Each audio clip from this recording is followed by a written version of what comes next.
Père qui me crée, qui me donne la vie, au nom du Fils qui me sauve, qui me rachète, qui me crucifie avec lui, au nom de l'Esprit Saint qui me donne la joie, avec toute la tendresse de la Vierge Marie.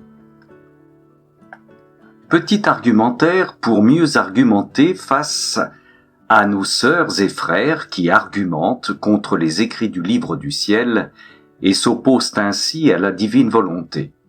Les titres à rallonge sont parfois de bonnes accroches. Avec enthousiasme, bardé d'Esprit Saint ou encore tout tremblant en serrant discrètement dans la paume de la main votre petite médaille miraculeuse, vous abordez votre curé, votre sœur théologienne, vos voisins de l'équipe pastorale, votre belle-mère de l'Action catholique, pour proclamer l'évidence de la divine volonté. Patatras.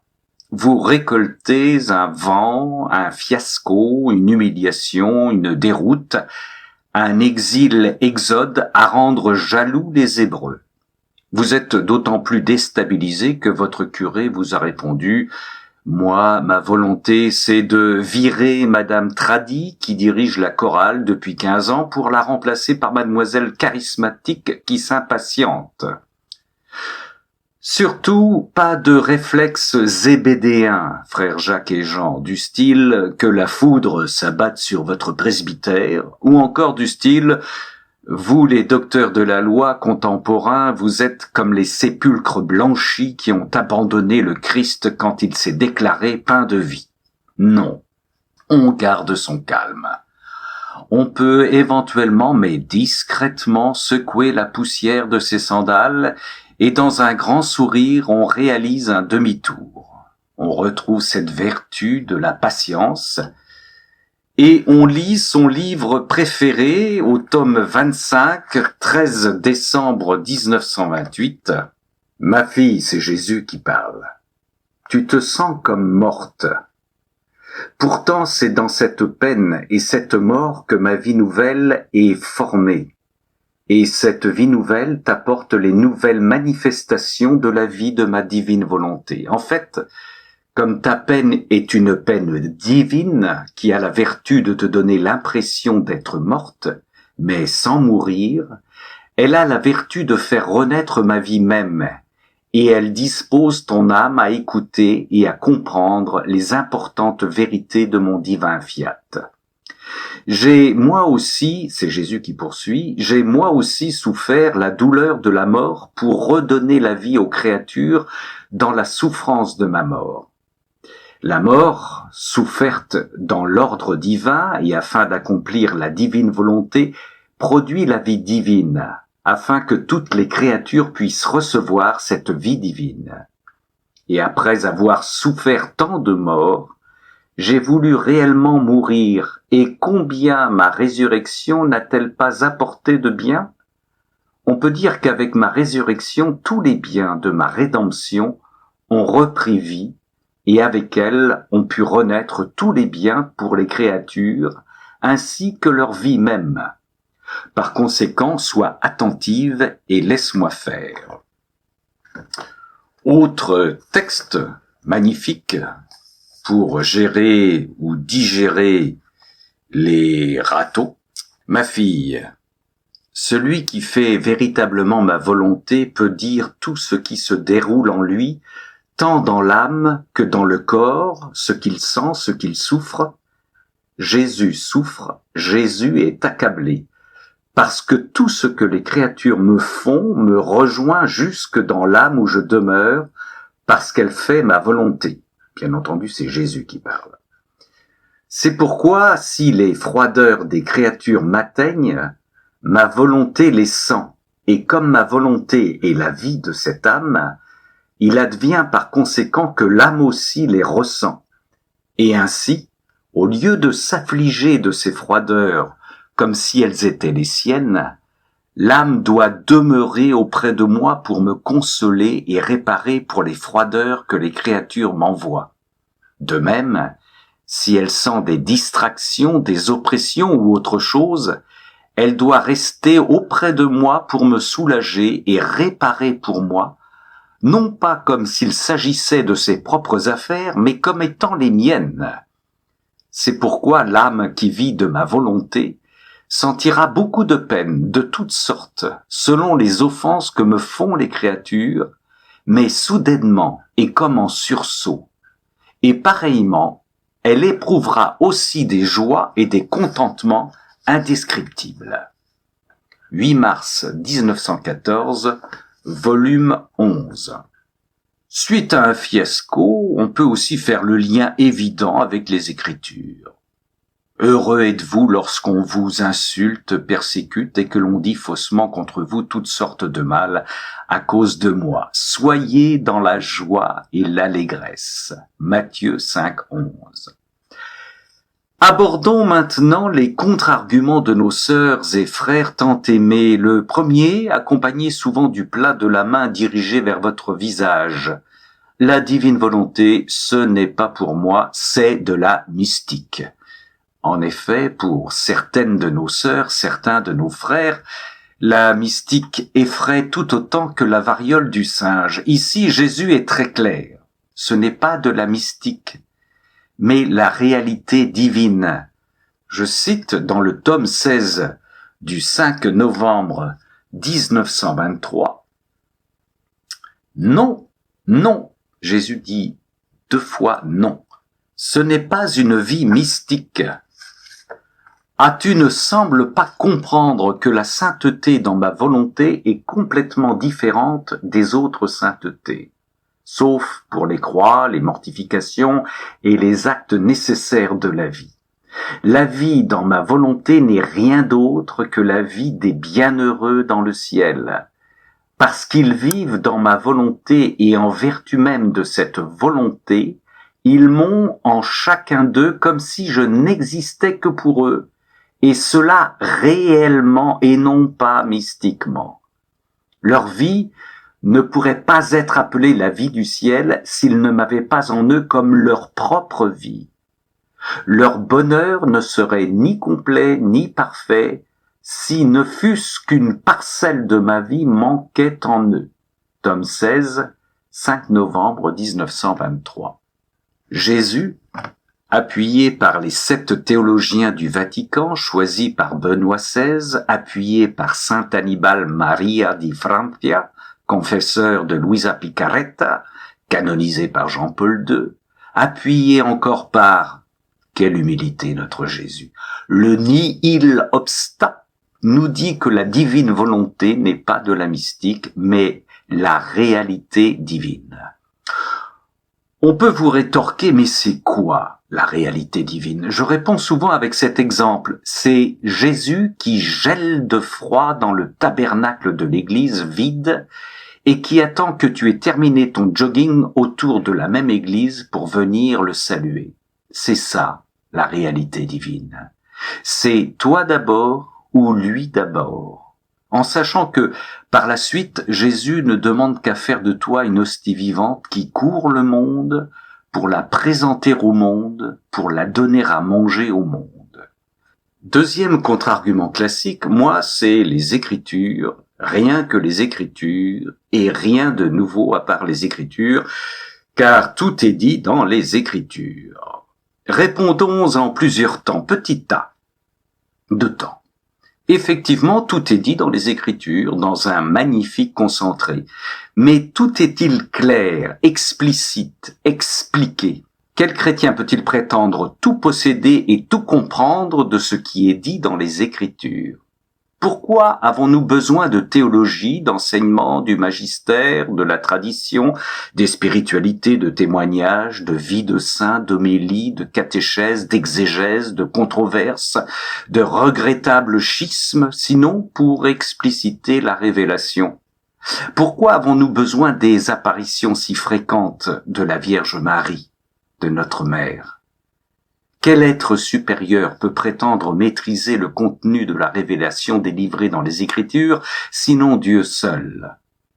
Révélation publique, révélation privée, Jésus répète à Louisa, je cite, Mes œuvres se tiennent les unes les autres, et le signe qu'elles sont mes œuvres, c'est que l'une ne s'oppose pas à l'autre. Elles sont tellement reliées entre elles que l'une s'appuie sur l'autre. Ce que je manifeste sur ma divine volonté et que tu écris peut être appelé l'évangile du royaume de ma divine volonté. Volume 23, 18 janvier 1918. Un exemple parmi d'autres. Jésus nous parle effectivement de la miséricorde dans les Écritures. Ce qu'il en dit est-il suffisant? Pourquoi alors, quelques siècles plus tard, éprouve-t-il la nécessité de convoquer cette sœur Faustine pour qu'elle rédige son petit journal avec tous les fruits que l'on connaît? Le chapelet de la miséricorde, le dimanche de la miséricorde, le tableau de la miséricorde.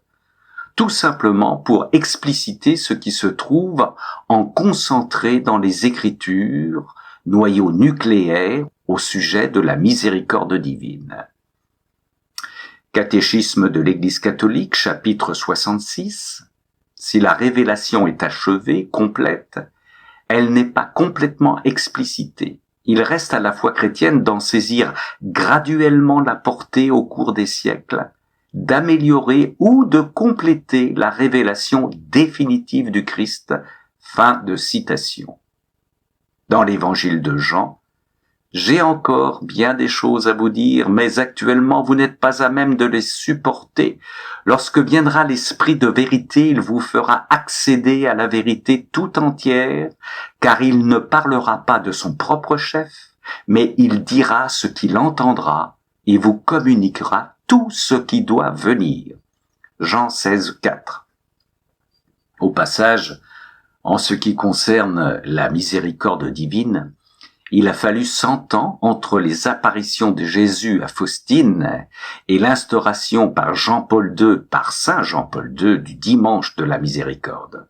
Entre-temps, les écrits de Faustine ont été interdits par le Vatican. Son confesseur a dû s'exiler aux États-Unis avec interdiction de parler de miséricorde divine avant qu'une juste reconnaissance vienne balayer ce triste et douloureux parcours. Chemin de croix. Petit b. Quel rapport avec la divine volonté? Les 36 tomes du livre du ciel n'apportent rien de nouveau. Jésus y explicite une de ces phrases du Notre Père, sa prière. Que ta volonté soit faite sur la terre comme au ciel. 36 volumes pour une phrase. C'est dire si, pauvres créatures que nous sommes, nous avons besoin d'explications, à part, bien entendu, les docteurs de la loi et autres savants. Et donc, pour expliciter cette phrase clé du Notre Père, Jésus, mon professeur, comme l'appelle Louisa qui n'a connu qu'une année de scolarité, et dont les théologiens disent que le livre du ciel est un concentré puissant de toutes les théologies, Jésus donc explicite aussi comment sa divinité a œuvré dans son humanité. Si les Écritures nous disent que Jésus-Christ est pleinement homme, excepté dans le péché, et pleinement Dieu, ces Écritures nous ont surtout présenté l'humanité de Jésus, et notamment sa passion physique de 3 jours. Dans le livre du ciel, Jésus raconte comment dès sa naissance, sa divinité était à l'œuvre dans son humanité, et comment sa passion était opérante dès le sein de sa mère. J'ai été conçu crucifié, j'ai vécu crucifié, je suis mort crucifié. Avez-vous déjà entendu un prêtre dérouler son homélie sur la passion du Christ dans le sein de sa mère, dans le sein de la Vierge Marie? Eh bien, lisez ce dévoilement dans le livre du ciel pour réaliser que la passion de Jésus-Christ ne se résume pas à 3 jours de calvaire. Toute sa vie fut au calvaire, un calvaire, toute sa vie fut une passion, on en frémit. Autre dévoilement de ce qui est déjà révélé dans les Écritures, la sainteté. Jésus, dans la divine volonté, parle d'une nouvelle sainteté, la sainteté des saintetés. Seule cette sainteté peut permettre que la volonté de Dieu se fasse sur la terre comme au ciel, dans sa plénitude. pas la sainteté magnifique vécue par les saintes et les saints héroïques que nous connaissons et qui ont obtenu cette sainteté par une volonté humaine, voire surhumaine, accompagnée de la grâce, mais la sainteté de celles et ceux qui aujourd'hui, comme la Vierge Marie ou comme Luisa Picaretta, déposent toute leur volonté humaine au pied du trône de la Trinité pour laisser toute la sainteté de Dieu agir constamment en eux. Et cela passe par le plus grand des martyrs que Jésus désigne comme le martyr d'attention. À chaque seconde de ma vie, je laisse la volonté divine prendre le pas sur ma volonté humaine. À tout instant, Dieu me propose de me diviniser. Il y a du travail. Et il y a d'autres dévoilements dans ce livre du ciel. Notamment, Jésus nous apprend à prier comme lui puisque nous prions par lui. Et notre prière, appelée ronde, traverse le passé, le présent et le futur, car Dieu vit dans le présent éternel. Notre prière est systématiquement universelle. Bref, que les pharisiens se rassurent. Rien de nouveau dans le livre du ciel, que du dévoilement.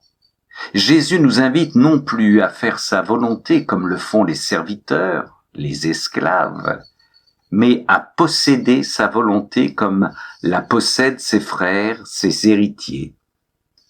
Je cite, « C'est un cadeau que je veux accorder en ces temps si tristes, que l'on ne fasse pas seulement ma volonté, mais qu'on la possède. La vie dans ma volonté est le plus grand cadeau que je veux donner aux créatures. Ma bonté et ma générosité veulent toujours répandre plus d'amour sur elles, leur ayant tout donné et n'ayant plus rien d'autre à leur accorder pour être aimé d'elles. Je veux leur offrir le cadeau de ma volonté, afin que la possédant, elles apprécient le grand bien dont elles disposent. » Fin de citation. Donc, vous l'avez compris, ce que vous pouvez glisser fraternellement à vos contradicteurs, la divine volonté n'est pas une option, ni une mystique, ni une spiritualité, c'est, pour reprendre les termes de Jésus-Christ, un décret divin, le troisième fiat après les fiat de la création et de la rédemption. Ma fille, dit le maître à Louisa et donc à chacun de nous, la volonté de Dieu, que les écrits de la divine volonté soient mis au jour, est absolue. Enfin, Jésus précise qu'il recherche, je cite, des crieurs pour annoncer ce triomphe qui vient, qui est là. Si le cœur vous en dit, soyez bénis. Courte biographie de Luisa Picaretta pour les âmes pressées. Préambule. La sainteté de Luisa relève exclusivement de la sainteté de Dieu. Pas de vertus héroïques et humaines dans cette sainteté. Comme Marie, la volonté humaine de Luisa s'est réduite à dire que ta volonté, toute ta volonté, se fasse en moi. Je dépose ma volonté humaine au pied du trône de la Trinité. Louisa naît le 23 avril 1865. Petite, elle avait de nombreux rêves avec la Sainte Vierge. 9 ans, première communion et confirmation, l'Eucharistie devient une passion dominante. À 12 ans, elle devient fille de Marie et entend surtout à la communion la voix de Jésus. À 13 ans, depuis son balcon, elle voit Jésus portant sa croix, entouré d'une foule. Il se tourne vers elle et lui dit « Âme, aide-moi ». À 16 ans, première souffrance physique. À 17 ans, elle commence à garder le lit par intermittence et commence à vomir sa nourriture. Par la suite, elle vivra sans nourriture et sans eau. À 22 ans, elle garde le lit en permanence. Jésus dit à Louisa, « Bien-aimée de mon cœur, je t'ai placée dans cette condition pour pouvoir plus librement venir à toi et te parler. En effet, dès le commencement, je t'ai libéré du monde extérieur et des occasions d'avoir affaire aux créatures.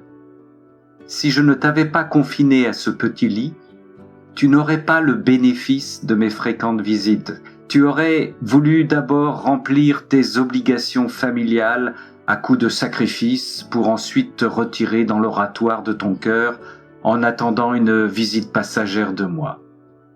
À partir de maintenant, mes consolations seront les tiennes et tes consolations les miennes. Mes afflictions et tes afflictions seront en communication pour que ta volonté et ma volonté disparaissent complètement pour être appelées notre volonté. Livre 1. Toujours à 22 ans, Louisa est unie à Jésus par des épousailles mystiques. À 24 ans se produit le prodige des prodiges. Louisa reçoit le cadeau de la divine volonté. Jésus dit à Louisa au tome 17, le 18 septembre 1924, « C'est un cadeau que je veux accorder en ces temps si tristes, que l'on ne fasse pas seulement ma volonté, mais qu'on la possède. Que l'on ne fasse pas seulement ma volonté, mais qu'on la possède.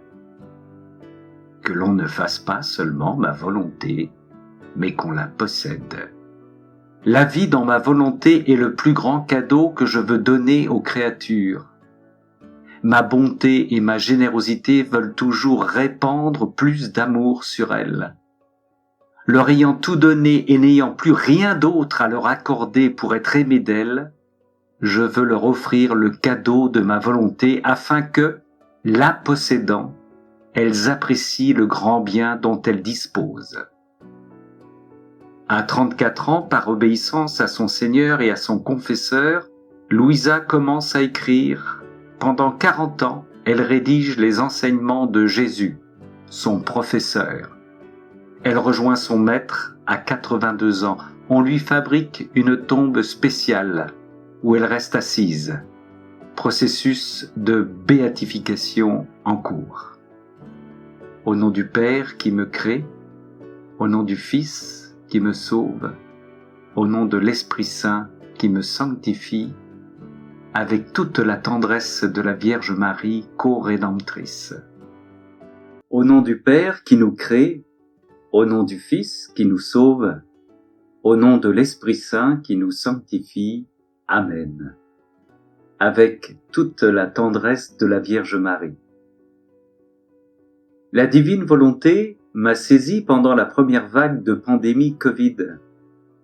Je vous propose une synthèse qui n'engage que moi. Premier point, le livre du ciel, 36 volumes, est validé par le Vatican. Ça rassure, ça rassure. Deuxième point, les théologiens du Vatican n'ont constaté aucune erreur, pas une seule sous la plume de Louisa, qui n'a connu qu'une année de scolarité. Au contraire, ce qu'ils lisent est tellement fort, tellement puissant, qu'ils indiquent qu'il faudra du temps pour prendre la pleine mesure de tout ce qui est écrit. Troisième point. Le dernier confesseur de Louisa, Annibale Maria di Francia, fut le dernier prêtre canonisé par Jean-Paul II. Ça rassure, ça rassure. Quatrième point, ce qui est le plus important. Si c'est Louisa qui rédige comme petite secrétaire, c'est Jésus-Christ lui-même qui dicte. Parole du Seigneur. Rien qu'à ce titre, on devrait se précipiter sur ses écrits. Cinquième point. Jésus affirme que le livre du ciel ne relève pas de la mystique, grâce accordée à quelques saints via les vertus héroïques, mais ce livre n'est rien d'autre que la vie réelle. Chaque phrase du livre du ciel est un dévoilement de la vie réelle, divine, que celle ou celui qui a des yeux pour lire. Deux exemples parmi des milliers. Quand Jésus dit qu'il gèle de froid, s'ennuie à mourir dans l'hostie cachée dans le tabernacle, et qu'il attend qu'une créature vienne le délivrer de ce lieu pour qu'elle-même devienne une hostie vivante, c'est la vie réelle. C'est du réalisme pur et si dur pour notre Seigneur. Quand Jésus insiste pour affirmer que sa passion débute dès sa conception, « Je suis né crucifié, j'ai vécu crucifié, je suis mort crucifié », c'est la vie réelle. Sa divinité étouffait dans le ventre de sa maman. Et déjà, à chaque seconde, il rachetait toutes ses créatures par ses souffrances offertes. Sa divinité n'a cessé, sous les exigences de son Père, de crucifier son humanité. Mon Père ne m'a laissé aucun répit, à tel point que sa passion physique de 3 jours fut selon lui un soulagement, à communiquer à Mel Gibson. Point 6. Le cœur du livre du ciel est dans sa prière au Père, que ta volonté soit faite sur la terre comme au ciel. Autrement dit, il n'y a pas là de nouvelle révélation puisqu'il est lui-même au cœur de ce dévoilement.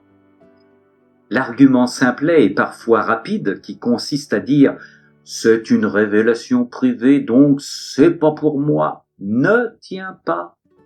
Si, comme le dit le catéchisme de l'Église catholique, toute la révélation se tient une fois pour toutes en Jésus-Christ, ce même catéchisme précise aussi que nous connaîtrons en le dévoilant le contenu de cette révélation au minimum pendant tout le pèlerinage terrestre de l'Église. Je cite, « La révélation est achevée et complète, mais elle n'est pas complètement explicitée. Il reste à la foi chrétienne d'en saisir graduellement la portée au cours des siècles, d'améliorer ou de compléter la révélation définitive du Christ. » Fin de citation, chapitre 66 du catéchisme de l'Église catholique. Et quel dévoilement que celui du livre du ciel! Dire que tout est révélé égale je connais tout ce qui est révélé relève du sophisme de la pauvre grenouille qui veut se faire plus grosse que la théologie. Jésus insiste pour indiquer que le dévoilement qu'il offre dans le livre du ciel est la merveille des merveilles. Tu peux l'appeler l'évangile de ma divine volonté, dit-il à Louisa.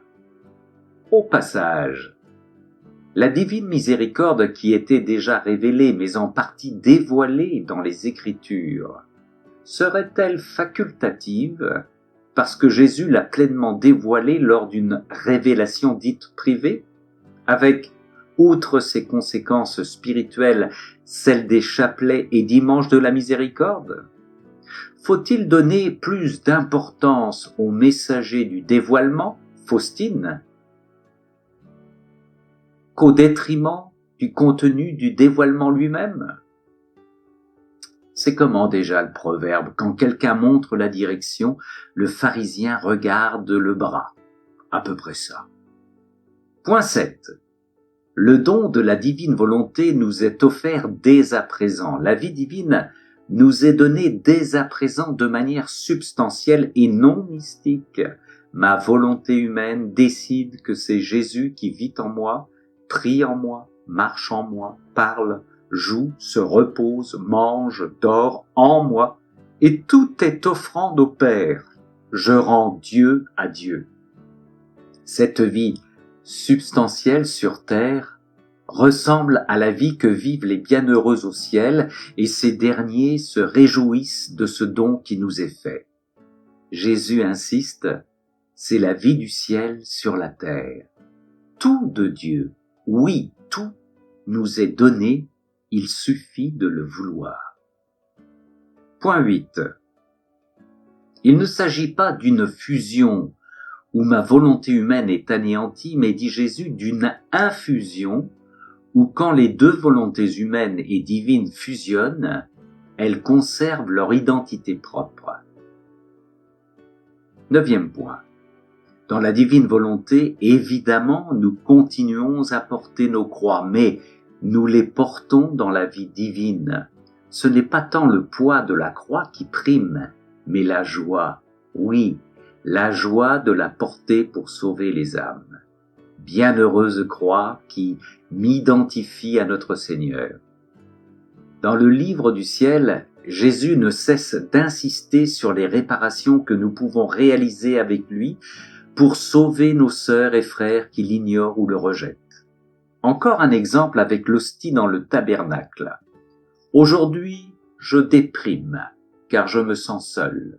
Tant mieux, car je me souviens que Jésus est terriblement seul dans le tabernacle de l'église voisine et je joins ma solitude à la sienne.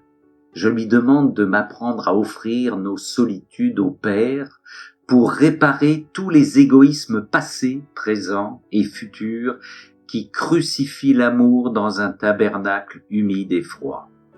Et en offrant, je répare pour toutes les personnes qui ignorent de qui elles possèdent la liberté d'ignorer Dieu, la vie réelle.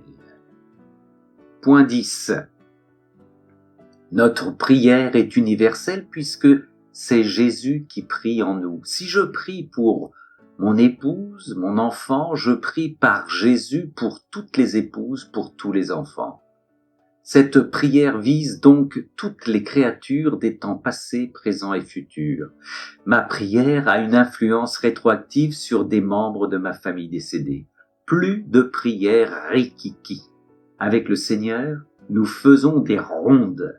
Nous traversons le passé, le présent et futur avec le regard, l'amour et la joie du Christ.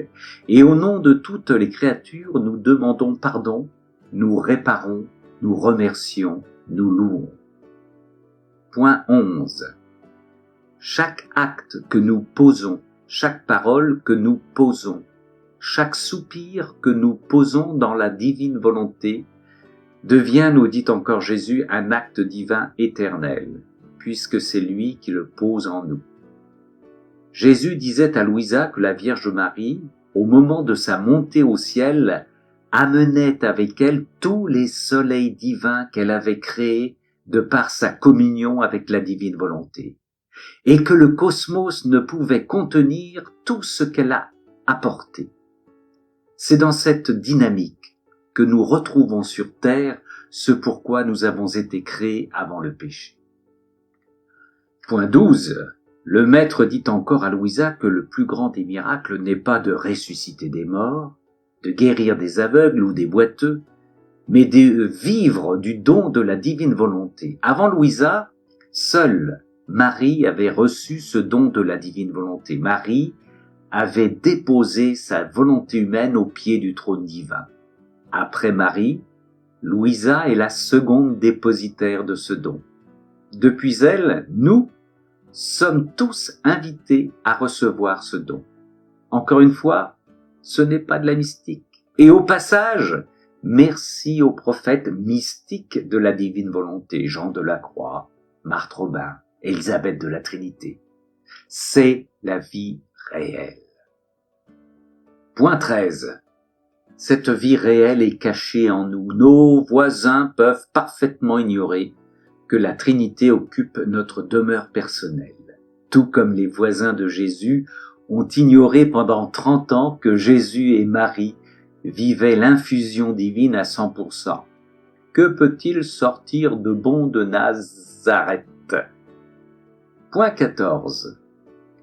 De nombreux témoignages de personnes qui s'abandonnent totalement à la vie divine font état d'une conversion, de changement, qui ne sont plus les fruits de leurs prières, flagellations, combats, rechutes, psychanalyse, coaching et autres névroses, mais les fruits gratuits du Seigneur qui fait le grand ménage à leur place. Par le don de la divine volonté, Jésus ne peut supporter de vivre dans une once de péché. Nous lui accordons notre volonté, il fait le reste, il nettoie. Nous en sommes les premiers étonnés. Point 15. Le don de la divine volonté, qui est un don permanent, 24 heures sur 24, est donc supérieur au don de la présence réelle dans l'hostie. c'est le patron qui le dit, sans minimiser aucunement le cadeau de la présence de notre Seigneur dans l'hostie. Jésus indique que le don de la divine volonté est permanent dans le croyant, quand le péché n'est pas là. L'hostie n'est accessible que si je vais à elle. Les accidents de l'hostie ne durent que quelques heures. La présence réelle de la vie divine est permanente.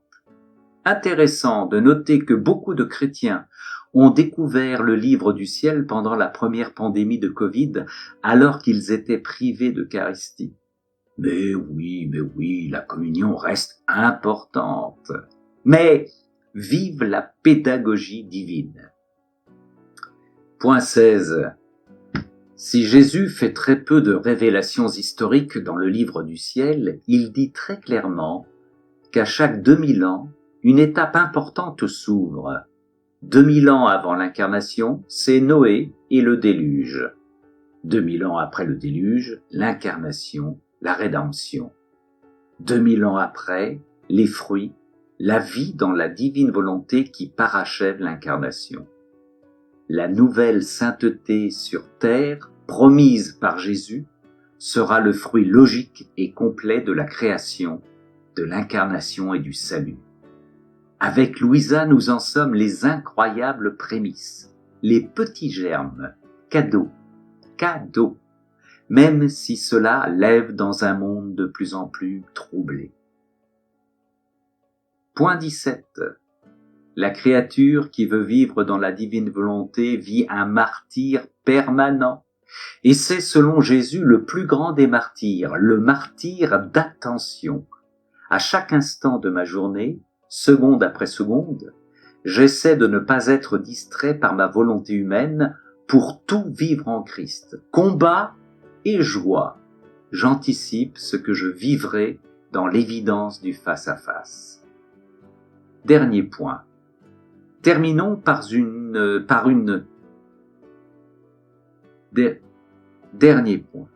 Terminons par une garantie sympathique.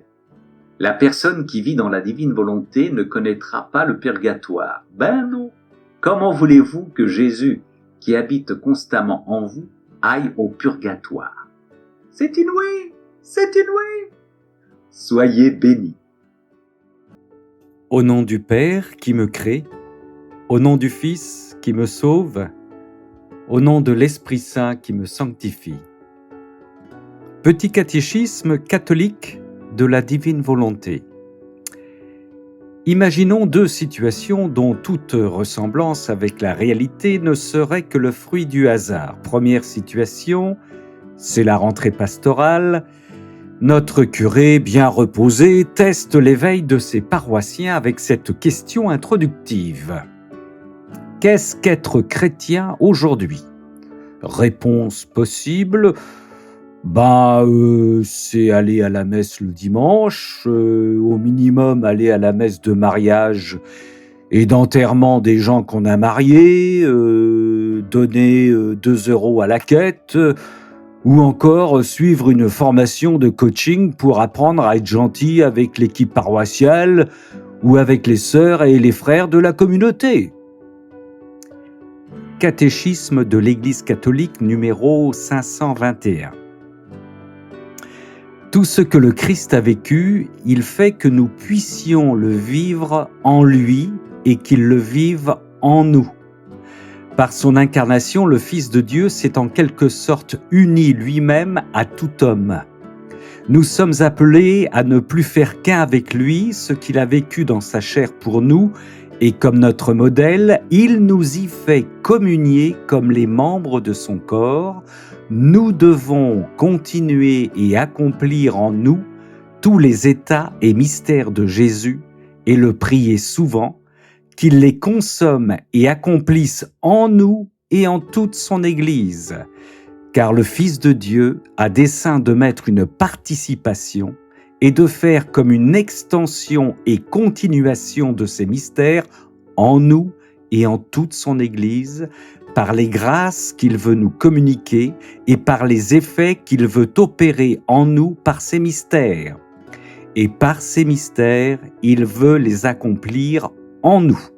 Fin de citation.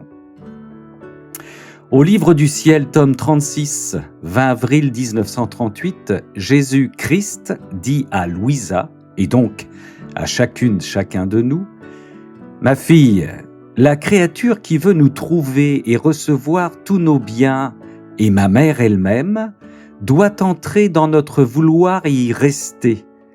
Ma volonté n'est pas seulement vie pour nous, mais forme notre résidence autour de nous, avec son immensité dans laquelle elle demeure toujours en acte, tous nos actes, toutes nos paroles et tout ce que nous sommes. Rien ne sort de notre volonté. Celle qui veut les choses que nous avons doit prendre plaisir à vivre avec ma volonté. Si nous voulons lui donner ce qui est à nous et qu'elle ne vit pas dans notre vouloir, elle ne l'appréciera pas, ne l'aimera pas, et ne ressentira pas le droit de tout faire sien. Et lorsque l'on ne possède pas les choses, l'amour ne grandit pas et il meurt. Mais veux-tu savoir en quoi consiste la vraie résurrection de la créature ? Ce n'est pas à la fin de ses jours, mais alors qu'elle vit encore sur la terre.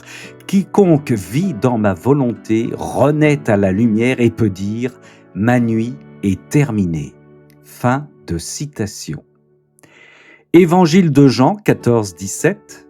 L'esprit de vérité, celui que le monde est incapable d'accueillir parce qu'il ne le voit pas et qu'il ne le connaît pas, demeure auprès de vous et il est en vous. Jean 14, 23. Si quelqu'un m'aime, il observera ma parole et mon Père l'aimera, nous viendrons à lui et nous établirons chez lui notre demeure. Fin de citation. Deuxième situation. Des jeunes se rendent à une soirée de louanges et discutent avec enthousiasme de la création du monde. Au départ, Dieu a créé le monde et tous les animaux et comme il est patient, il a permis l'évolution et la transformation des espèces. Au départ, il n'y avait que des singes. Et les singes et les guenons sont devenus des hommes et des femmes avec des âmes. Si tu veux, pour prendre un raccourci historique, en prenant l'exemple d'une personne décédée pour ne pas avoir de procès, à un moment, Dieu a décidé de transformer progressivement une guenon en Gina Lollobrigida. Et pour ne pas être taxé de misogynie, il a décidé de transformer progressivement un orang-outan en Luis Mariano. Ah ouais, mais alors, si Dieu nous a créés à son image, ça veut dire que Dieu est un singe au départ ? Non mais arrête, tu te rends compte de ce que tu dis ? C'est pas si faux que ça, regarde ce qui se passe aujourd'hui. On va de plus en plus vers une évolution animale. À la télé, on a des émissions chaque jour pour adopter des animaux. T'as pas d'émission pour adopter des enfants. On a des reportages pour dénoncer les souffrances des poulets de batterie. Mais on n'a pas de reportage pour dénoncer les souffrances du fœtus que l'on démembre dans le sein de sa mère et à qui on explose la tête pour mieux le jeter à la poubelle ou en faire des cosmétiques. Aux élections, t'as un parti animaliste qui se présente, mais t'as pas un parti pour la défense des enfants dans le ventre de leur mère, hein. Et pire que ça, t'as des poulettes progressives qui veulent envoyer en prison tous les responsables de sites internet qui aident les femmes à ne pas avorter. Ouais, mais le ventre de la mère appartient à la mère. Ouais, mais le ventre de l'enfant dans le ventre de la mère appartient à l'enfant. L'enfant, il est tué 2 fois, dans le sein de sa mère et dans le discours des personnes qui ne parlent que de la femme et jamais de l'enfant. Par contre, alors ce qui est vachement bien, c'est que si tu te filmes en train de donner un coup de pied au cul de ton chat, tu peux aller en prison. Il paraît aussi qu'il y a une SPA où tu peux acheter des enfants à des mères porteuses en Ukraine ou en Inde pour les offrir à des adultes. Et même à Paris, les vendeurs viennent faire la promotion de leurs produits, de leurs enfants. Est-ce que tu crois qu'ils offrent un chat ou une poule pour l'achat d'un enfant ? Catéchisme de l'Église catholique, numéro 327. La profession de foi du 4e concile du Latran affirme que Dieu a tout ensemble, dès le commencement du temps, créé de rien l'une et l'autre créature, la spirituelle et la corporelle, c'est-à-dire les anges et le monde terrestre, puis la créature humaine qui tient des deux, composée qu'elle est d'esprit et de corps. Numéro 343 du catéchisme de l'Église catholique, l'homme est le sommet de l'œuvre de la création. Le récit inspiré l'exprime en distinguant nettement la création de l'homme de celle des autres créatures. Numéro 355, Dieu créa l'homme à son image, à l'image de Dieu il le créa, homme et femme il les créa, Genèse 1,27. L'homme tient une place unique dans la création. Il est à l'image de Dieu dans sa propre nature. Il unit le monde spirituel et le monde matériel. Il est créé homme et femme. Dieu l'a établi dans son amitié. Numéro 381. L'homme est prédestiné à reproduire l'image du Fils de Dieu fait homme, image du Dieu invisible, afin que le Christ soit le premier né d'une multitude de frères et de sœurs. Numéro 382. L'homme est un de corps et d'âme. La doctrine de la foi affirme que l'âme spirituelle et immortelle est créée immédiatement par Dieu. Numéro 704. Quant à l'homme, c'est de ses propres mains, c'est-à-dire le Fils et l'Esprit Saint, que Dieu le façonna. Et il dessina sur la chair façonnée sa propre forme, de façon que même ce qui serait visible porta la forme divine. Enfin, numéro 384 du catéchisme de l'Église catholique, la révélation nous fait connaître l'état de sainteté et de justice originelle de l'homme et de la femme avant le péché. De leur amitié avec Dieu découlait la félicité de leur existence au paradis. Fin de citation. Livre du ciel, tome 20, 12 décembre 1926. Jésus à Louisa. Ceux qui disent qu'avant de pécher, Adam était nu se trompent. C'est faux, faux. Si toutes les choses que nous avons créées sont toutes ornées et vêtues, qui était notre joyau et pour qui toutes choses furent créées, ne devait-il pas avoir le plus beau vêtement et le plus bel ornement de toutes? Il convenait donc qu'il reçût le magnifique vêtement de la lumière du soleil de notre volonté. Comme il possédait ce vêtement de lumière, il n'avait pas besoin de vêtements matériels pour se couvrir. Se retirant du divin fiat, la lumière se retira elle aussi de son âme et de son corps. Il perdit son magnifique vêtement. Ne se voyant plus entouré de lumière, il se sentit nu. Honteux de voir qu'il était seul à être nu parmi toutes les choses créées, il sentit le besoin de se couvrir et il se servit de choses superflues, de choses créées, pour couvrir sa nudité. Fin de citation. Dans le Livre du ciel, tome 23, 2 octobre 1927, Jésus dit à Louisa, « Ma fille, fille première-née de ma volonté, puisque tu es sa fille, je veux te révéler la sainteté de celui qui possède le royaume de mon divin fiat. » Au commencement de la création, ce royaume avait sa vie, son règne parfait et son complet triomphe. Il n'est donc pas totalement étranger à la famille humaine. Et comme il ne lui est pas étranger, il y a l'espoir qu'il reviendra parmi elles pour régner et dominer. Or, tu dois savoir qu'Adam possédait cette sainteté lorsqu'il fut créé par Dieu. Et tous ses actes, même les plus petits, avaient une valeur telle qu'aucun saint, ni avant ni après ma venue sur la terre, ne peut se comparer à sa sainteté. Et tous les actes de tous les saints n'ont pas la valeur d'un seul acte d'Adam, car il possédait dans ma divine volonté la plénitude de la sainteté, la totalité de tous les biens divins. Et sais-tu ce que signifie avoir la plénitude? Cela signifie être rempli jusqu'au bord, au point de déborder de lumière, de sainteté, d'amour et de toutes les qualités divines jusqu'à remplir le ciel et la terre sur laquelle il régnait, lui, Adam, et où s'étendait son royaume. de sorte que chacun de ses actes, accomplis dans cette plénitude des biens divins, avait une valeur telle qu'aucun autre bien, quels que soient les sacrifices et les souffrances d'une créature qui fait le bien, mais sans posséder le royaume de ma volonté et son règne absolu, aucun autre bien ne peut se comparer à un seul de ces biens dans son royaume. Par conséquent, la gloire, l'amour qu'Adam me donnait lorsqu'il vivait dans le royaume de ma divine volonté, personne ne me les a donnés, car il me donnait la plénitude et la totalité de tous les biens dans ses actes. Et c'est uniquement dans ma volonté que ces actes se trouvent. En dehors d'elle, ils n'existent pas. Ainsi, Adam possédait ses richesses, ces actes d'une valeur infinie que ma volonté éternelle lui communiquait en présence de la divinité, car Dieu, en le créant, n'avait laissé aucun vide en lui, et tout n'était que plénitude divine dans la mesure où peut la contenir une créature. C'est pourquoi, en tombant dans le péché, ses actes ne furent pas détruits, ni ses richesses, ni cette gloire et cet amour parfait qu'il avait donné à son Créateur.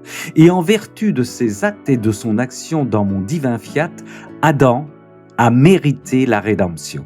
Non, il n'était pas possible pour celui qui avait possédé le royaume de ma volonté, même pour un peu de temps, de rester sans rédemption. Quiconque possède ce royaume entre avec Dieu en des liens et des droits tels que Dieu lui-même ressent la force de ses propres chaînes qui, le liant, l'empêchent de se détacher de cette créature. Fin de citation. Marc 10, 14. Laissez les enfants venir à moi. Ne les empêchez pas, car le royaume de Dieu est à ceux qui sont comme eux. Matthieu 18, 2, 6. Appelant un enfant, Jésus le plaça au milieu d'eux et dit « Quiconque entraîne la chute d'un seul de ces petits qui croient en moi, il est préférable pour lui qu'on lui attache au cou une grosse meule et qu'on le précipite dans l'abîme de la mer. » Jésus à Louisa, au tome 25 décembre 1928. C'est seulement pour l'homme qu'il y eut ce très grand prodige de créer la vie et la vie de notre amour lui-même, et c'est pourquoi il est dit qu'il fut créé à notre image et à notre ressemblance. Et c'est pourquoi nous l'aimons tant, parce que c'est une vie et une œuvre qui est sortie de nous, et la vie a plus de prix que n'importe quoi. Fin de citation.